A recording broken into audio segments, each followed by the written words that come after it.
Assalamualaikum warahmatullahi wabarakatuh. Salam pendidikan, salam rahayu bagi seluruh guru Indonesia dan teman-teman subscriber yang saya banggakan. Terima kasih Anda masih setia bersama dengan channel Raden Nasir Al-Afriyadi untuk mengikuti perkembangan informasi terkait dengan P3K ataupun CPNS di tahun 2022 ini. Mudah-mudahan Bapak Ibu dan teman-teman subscriber selalu diberikan kesehatan oleh Allah Subhanahu wa taala, dimudahkan segala urusannya, diberikan rezeki yang melimpah dan diluluskan menjadi P3K di tahun 2022 ini. Bagi teman-teman yang baru saja menemukan channel Raden Nasir Al-Afriyadi, silahkan di subscribe, like, komen, dan dibagikan. Jangan lupa aktifkan notifikasinya agar Bapak Ibu bisa mendapatkan informasi secara cepat, aktual, dan terpercaya.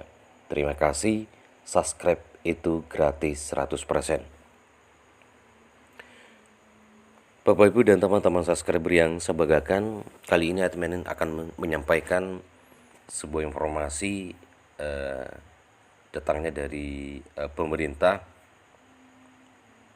ya, terkait dengan peniadaan tenaga honorer di tahun 2023. Maksudnya peniadaan honorer tahun 2023 itu maksudnya adalah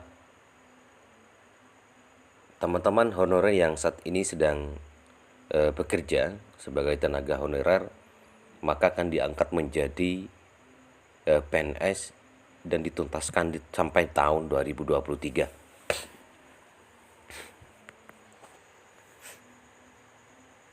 Informasinya seperti ini. Hanya tenaga honorer ini saja yang akan diangkat jadi PNS. Mulai tahun 2020-2023, tidak ada lagi tenaga honorer di seluruh instansi pemerintahan. Kebijakan ini berlaku untuk semua instansi pemerintah di pusat maupun di daerah. Hanya tenaga honorer kategori tertentu saja yang akan diangkat menjadi pegawai negeri sipil pada program pemerintah. Tenaga honorer yang diprioritaskan untuk diangkat jadi PNS adalah honorer guru, tenaga kesehatan, tenaga penyuluh, pertanian, perikanan, peternakan, dan tenaga teknis. Tenaga honorer yang masuk kategori tersebut sangat dibutuhkan pemerintah. Pengangkatan honorer ini menjadi PNS dilakukan melalui proses seleksi. Tenaga honorer yang akan diangkat itu pun adalah mereka yang memenuhi kriteria usia dan masa kerja yang ditetapkan oleh pemerintah.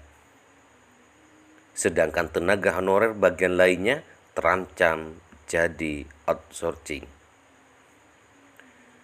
Saat ini setidaknya 12 jenis tenaga honorer yang tidak masuk kategori untuk diangkat jadi PNS.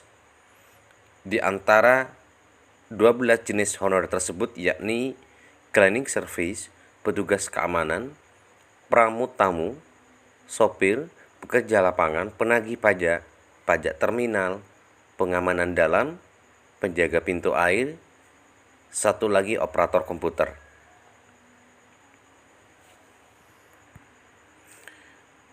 Ini adalah sesuai dengan pemerintah yang telah disampaikan kemarin. Dengan penghapusan tenaga honorer di instansi pemerintahan, maka kebutuhan akan tenaga kebersihan dan tenaga keamanan dipenuhi melalui tenaga alih daya dengan biaya umum bukan gaji. PLT Kepala Biro Hukum, Komunikasi dan Informasi Publik Kemenpan RB, Muhammad Aferos menyebut tenaga honorer yang saat ini sudah bekerja di instansi pemerintahan akan diangkat menjadi CPNS tetapi dengan proses seleksi. Dengan proses seleksi CASN pengangkatannya, kata Aferos, dilansir dari kompas.com, mengacu pada PP 48/2005, ada sejumlah hal yang perlu dipahami terkait pengangkatan tersebut. Pengangkatan tenaga honorer menjadi CPNS diprioritaskan bagi tenaga guru, tenaga kesehatan, tenaga penyuluh, pertanian, perikanan, peternakan, dan tenaga teknis yang sangat dibutuhkan pemerintah. Adapun syarat honorer diangkat menjadi PNS Tenaga honorer yang akan diangkat adalah mereka yang memenuhi kriteria usia dan masa kerja sebagai berikut. Pertama, tenaga honorer yang berusia maksimal 46 tahun dan mempunyai masa kerja 20 tahun atau lebih secara terus-menerus. Tenaga honorer yang berusia maksimal 46 tahun dan mempunyai masa kerja 10-20 tahun. Ini adalah selanjutnya, tenaga honorer yang berusia maksimal 40 tahun dan mempunyai masa kerja 5 sampai dengan 10 tahun secara terus-menerus.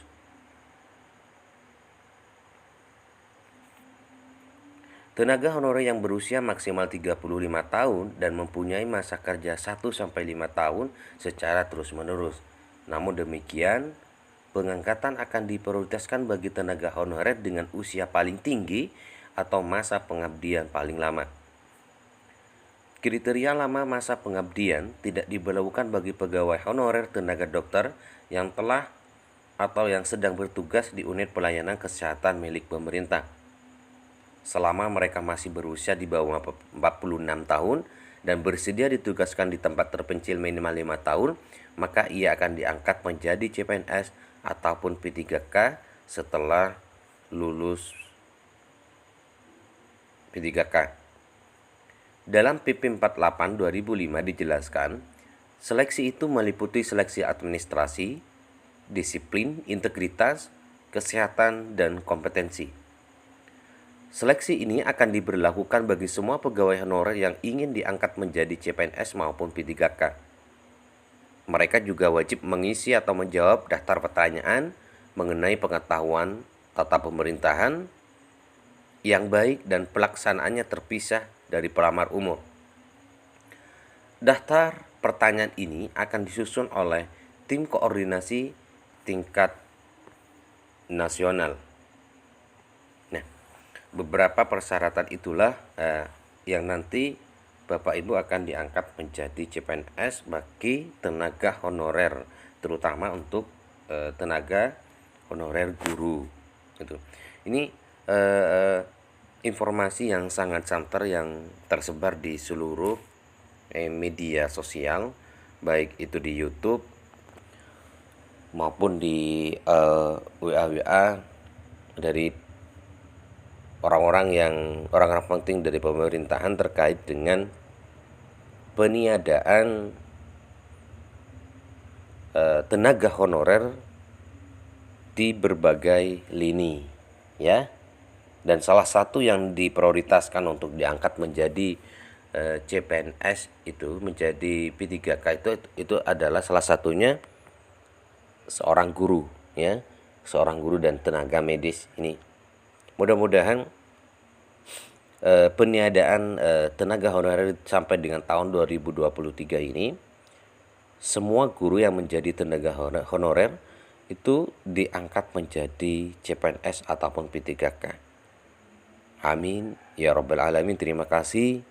Salam pendidikan, salam rahayu. Assalamualaikum warahmatullahi wabarakatuh.